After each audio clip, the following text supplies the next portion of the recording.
Vamos a hablar del cono, una de las figuras con las que tenemos que trabajar en sistema diédrico. Y para hablar del cono, primero vamos a definir lo que es una superficie cónica. Es una superficie radiada que, como vemos aquí, tiene un vértice, una generatriz y una directriz. Básicamente son sus elementos fundamentales.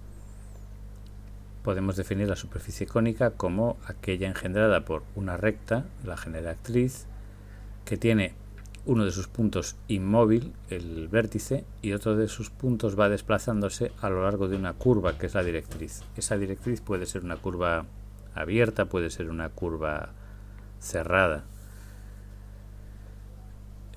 Luego veremos los tipos de cono en función también de la forma de esas curvas. Eso sería la superficie cónica, que sería infinita hacia abajo y también hacia arriba, de hecho por encima del vértice, ya que la generatriz es una recta. Si cortamos mediante un plano la superficie cónica, nos quedamos con el sólido que está comprendido entre el vértice y la base. A eso es a lo que llamamos cono, a esa figura. En el cono, por lo tanto, también encontramos una generatriz, que es una recta que va del vértice a un punto de la curva directriz. Encontramos la curva directriz, que es una curva plana, que no tiene por qué ser una circunferencia, puede ser una elipse, puede ser cualquier otro tipo de curva cerrada. También sería un cono.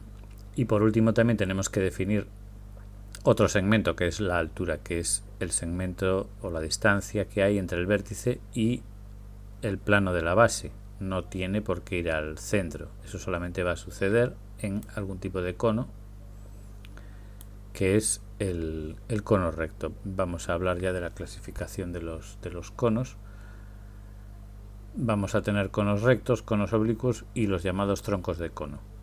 Un cono recto se llama así si la línea que une el vértice V y el centro de la base es perpendicular a la base.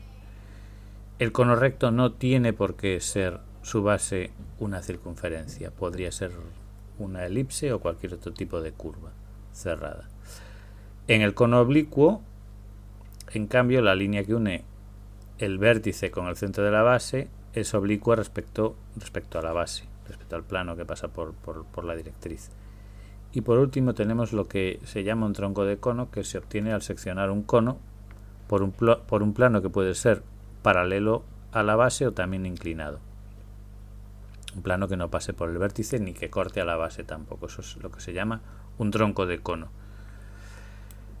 Y si por último tenemos un cono como este que está representado aquí en sistema diédrico, cuya directriz es una circunferencia y la altura además es perpendicular a esa base, al círculo de la base, ese cono se llama cono de revolución.